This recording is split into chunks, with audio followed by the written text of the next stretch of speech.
Welcome everyone आमर official solution को समस्त स्वागत। आज आम भिडियोटी नहीं आसु जो एनएमएस फॉर्म आसी 8 क्लास पिलांको पई आपण कौन कौन डॉक्यूमेंट तांकर रेडी करेंगे ऑनलाइन रे फॉर्म अप्लाई करिया पई से सब विषय रे आम डिटेल वीडियो नहीं आसु। जदि आपण फर्स्ट टाइम आम चैनल को विजिट करछंती ताले आपण सब्सक्राइब करनियंतु पाखरे थिबा बेल आइकन टी को प्रेस करिया द्वारा आम जे सब वीडियो अपलोड करिवु तार भैल्यूएबल इनफॉरमेशन आपण पाखरे पहुँच पार। तेणु चलतु लेट नक आम वीडियो स्टार्ट करवा। तेणु डॉक्यूमेंट विषय जदि आम जानिबा प्रथमे आपण पिलार नाम गोटे पेपर रे लिखिबे, तार बापार नाम लिखिबे, तार मार नाम लिखिबे एवं जेंडर जहाँ अछि मेल कि फीमेल ताहाटी मेंशन करिवे। तापरे पिलार डेट ऑफ बर्थ लिखिबे, पिला केउ एरिया रे अछि रूरल या अर्बन सेटा आपण एठी फिल अप करिवे।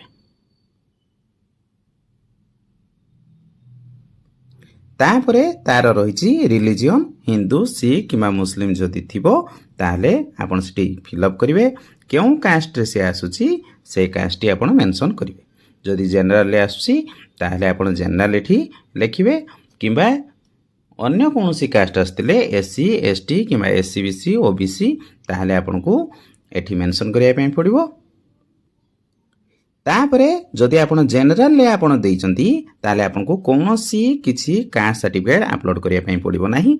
जदि अन्य कोनोसी एससी एसटी किबा एससीबीसी ओबीसी आपन मेंशन करचंती ताहले एई प्लेस रे तारो कास्ट सर्टिफिकेट अपलोड करिया पई पड़िबो। ता सहित तार डिजेबिलिटी जदि अछि ताले आपण सेठी मेंशन करिवे एवं तार सर्टिफिकेट एठी अपलोड करिवे। जदि नाही ताने एठी आपनकर कोनोसी किछि दरकार पड़िबो नाही। तापरे तार गोटे पासपोर्ट फोटो आपण से ता पाखरु कलेक्ट करिवे।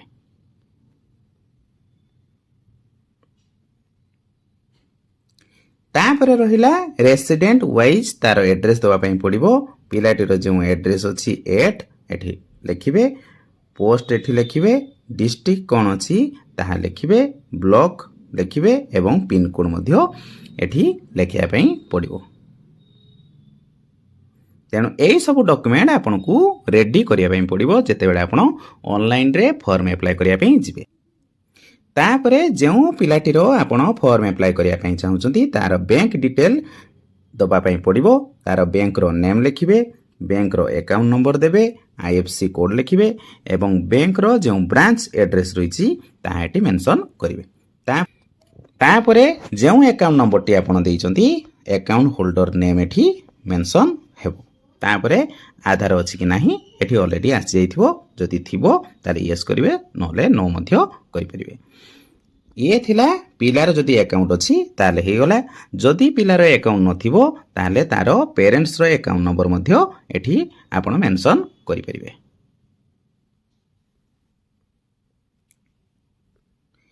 तापर रहिला name and address of the institution in which studying at class V3I level. पिलाटी जेउ स्कूल रे पढुची से स्कूल रो एड्रेस आपण को दबा पई पड़ी। तापर एठी स्कूल रो डिस्ट्रिक्ट एठी आपण मेंशन करिवे, ब्लॉक लिखिवे, तापरे स्कूल रो जहां नाम अछि एठी आपण को मेंशन करिया पई पड़िबो। तापरे स्कूल रो लोकेटेड केठी अछि सेटा आपण को एठी मेंशन करिया पई पड़िबो। रूरल की अर्बन एठी मेंशन करिवे। तापरे एठी आपण को मेंशन करिया पई पड़िबो आपण को स्कूल टी गवर्नमेंट रे अछि या गवर्नमेंट एडेड रे। तापरे एठी आपण को स्कूल रो एट आउ पोस्ट एठी मेंशन करिवे। तापरे रहिला स्कूल रो पिन कोड एठी आपण मेंशन करिवे। तापरे लास्ट रे पिलाटी क्लास 8 रे जेहेतु पाठ पढुची एठी आपण क्लास 8 मेंशन करिया पई पड़िबो। तेनु ये थिला ऑल डिटेल आपण को स्कूल रो जेउ एड्रेस आपण को फिल अप करिया पई पड़िबो। तापरे नेक्स्ट पेज रे रहिची फैमिली डिटेल तारो पेरेंट्स रो सब ऑक्युपेशन एठी लिखिया पई पड़िबो आउ तांकर एजुकेशन कोन अछि ताहा मध्ये एठी मेंशन करिया पई पड़िबो। प्रथमे आपण फादर एजुकेशन एठी लिखिबे, से सेकेंडरी किबा ग्रेजुएशन किबा हायर सेकेंडरी ताहा एठी मेंशन करिवे ଆଉ ତାଙ୍କର ଅକୁପେସନ୍ କ'ଣ ଅଛି ଏଠି ମେନସନ୍ କରିବେ। ସେ ଫାର୍ମର ଅଛନ୍ତି କିମ୍ବା ଗଭର୍ଣ୍ଣମେଣ୍ଟ ସର୍ଭେଣ୍ଟ ଅଛନ୍ତି, ୱାର୍କର ଅଛନ୍ତି, ଏନିଥିଙ୍ଗ ଏଲ୍ସ ଯାହା ବି ତାଙ୍କର ଅକୁପେସନ୍ ଥିବ ତାହା ଏଠି ଆପଣ ମେନସନ୍ କରିବେ। ତାପରେ ଏଠି ମଦର ଏଜୁକେସନ୍ ରହିଛି। ମଦର କେତେ ଯାଏଁ ପାଠ ପଢ଼ିଛନ୍ତି ତାହା ଏଠି ମଧ୍ୟ ମେନସନ୍ କରିବେ ଏବଂ ତାଙ୍କର ଅକୁପେସନ୍ କ'ଣ ଅଛି ଏଠି ଆପଣଙ୍କୁ ଲେଖିବା ପାଇଁ ପଡ଼ିବ। ଏସବୁ ଫିଲ୍ଅପ୍ ସରିଲା ପରେ ତାପରେ ରହିଛି ପ୍ୟାରେଣ୍ଟାଲ୍ ଇନକମ୍। ଏଠି ଆପଣ 3,50,000ରୁ ଅଧିକ ଦେଇପାରିବେ ନାହିଁ। ଯଦି ଅଧିକ ଦେଉଛନ୍ତି ତାହେଲେ ଆପଣ ଫର୍ମ ଆପ୍ଲାଏ କରିପାରିବେ ନାହିଁ। ତେଣୁ 3,50,000ରୁ କମ୍ ଆପଣଙ୍କୁ ଏଠି ଦେବା ପାଇଁ ପଡ଼ିବ। ନହେଲେ ପିଲାଟିର ଯଦି BPL କାର୍ଡ଼ ଅଛି ତାହେଲେ ଆପଣ ଏଠି ମେନସନ୍ କରିପାରନ୍ତି। ତାପରେ ଯଦି ଆପଣ ଇନକମ୍ ଦେଉଛନ୍ତି ତାହେଲେ ଇନକମ୍ ସାର୍ଟିଫିକେଟ୍ ଏଠି ଆପଲୋଡ଼ କରିବେ। ପିଲାଟିର ଯଦି ଆପଣ BPL କାର୍ଡ଼ ଏଠି ଦେଉଛନ୍ତି ତାହେଲେ ଏଠି BPL କାର୍ଡ଼ଟି ଆପଣଙ୍କୁ ଆପଲୋଡ଼ କରିବା ପାଇଁ ପଡ଼ିବ। ଡକୁମେଣ୍ଟଟି ଯେତେବେଳେ ଆପଣ ଆପଲୋଡ଼ କରିବେ BPL କାର୍ଡ଼ ହେଉ କିମ୍ବା ଇନକମ୍ ସାର୍ଟିଫିକେଟ୍ ତାହା 500 KBରୁ ଅଧିକ ହେବ ନାହିଁ ଏଠି ମେନସନ୍ ହେଇଛି।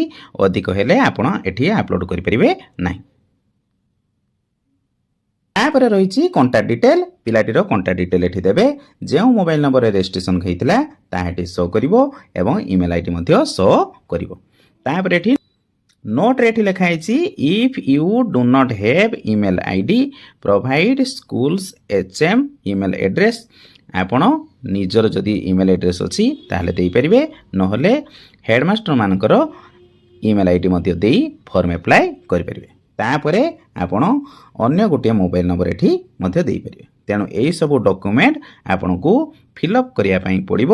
ତାପରେ ଆପଣ କ'ଣ କରିପାରିବେ ନା ହେଉଛି ଫର୍ମଟି ଆପ୍ଲାଏ କରିପାରିବେ। ତେଣୁ ଅନଲାଇନ୍ରେ ଯେତେବେଳେ ଆପଣ ଫର୍ମ ଆପ୍ଲାଏ କରୁଛନ୍ତି ଏହିସବୁ ଡକୁମେଣ୍ଟ ସ୍କୁଲରୁ ଲେଖି ନେଇଯିବେ ତାକି ଫର୍ମ ଆପ୍ଲାଏ କରିବା ପାଇଁ ଆପଣଙ୍କୁ ସୁବିଧା ହେବ। ତେଣୁ ଇଏ ଥିଲା ଅଲ୍ ଡିଟେଲ NMSର ଯେଉଁ ଫର୍ମ ଆପଣ ଆପ୍ଲାଏ କରିବେ ତାର ସବୁ ଅଲ୍ ଡିଟେଲ। ତେଣୁ ଏହିସବୁ ଡକୁମେଣ୍ଟ ଆପଣ ଯଦି ନେଇଯିବେ ଅନଲାଇନ୍ରେ ଆପଣ ଫର୍ମ ଆପ୍ଲାଏ କରିପାରିବେ। ନେକ୍ସଟ ଭିଡ଼ିଓରେ ଆମେ ନେଇ ଆସିବୁ ଆପଣ ଅନଲାଇନ୍ରେ ଘରେ ବସି କିପରି NMSର ଫର୍ମ ଆପ୍ଲାଏ କରିପାରିବେ ଆଉ ନିଜ ମୋବାଇଲରେ, କମ୍ପ୍ୟୁଟରରେ କିମ୍ବା ଯଦି ଲ୍ୟାପଟପ୍ ଅଛି ସେଥିରେ ମଧ୍ୟ ଆପଣ ଫର୍ମ ଆପ୍ଲାଏ କରିପାରିବେ। ତାର ଲାଇଭ୍ ଭିଡ଼ିଓ ଆମେ ନେଇ ଆସିବୁ, ଆପଣ ଡିଟେଲ ଦେଖିପାରିବେ। ତେଣୁ ଏହିସବୁ ଡକୁମେଣ୍ଟ ଆପଣ ପ୍ରଥମେ ରେଡ଼ି କରିଦିଅନ୍ତୁ। ଇଏ ଥିଲା ଆମର ଭିଡ଼ିଓର ଅଲ୍ ଡିଟେଲ। ପ୍ରାୟ ଆଶା କରିବି ସବୁ ଆପଣ ବୁଝିଯାଇଥିବେ। ଆଉ ଡେସ୍କ୍ରିପ୍ସନରେ ଯେଉଁ ସବୁ ଲିଙ୍କ ଦିଆହେଉଛି ସେଇ ମୋରରେ କ୍ଲିକ୍ କଲା ପରେ ଆପଣ ସବୁ ଡିଟେଲ ଜାଣିପାରିବେ ଏବଂ ସେ ବିଷୟରେ ମଧ୍ୟ ସବୁ ଇନଫର୍ମେସନ୍ ପାଇପାରିବେ। ଆଉ ଭିଡ଼ିଓଟି ଯଦି ଆପଣଙ୍କୁ ପସନ୍ଦ ଲାଗିଛି ତାହେଲେ ଲାଇକ୍ କରନ୍ତୁ, ସେୟାର କରନ୍ତୁ ଏବଂ କମେଣ୍ଟ କରନ୍ତୁ। Thank you for watching.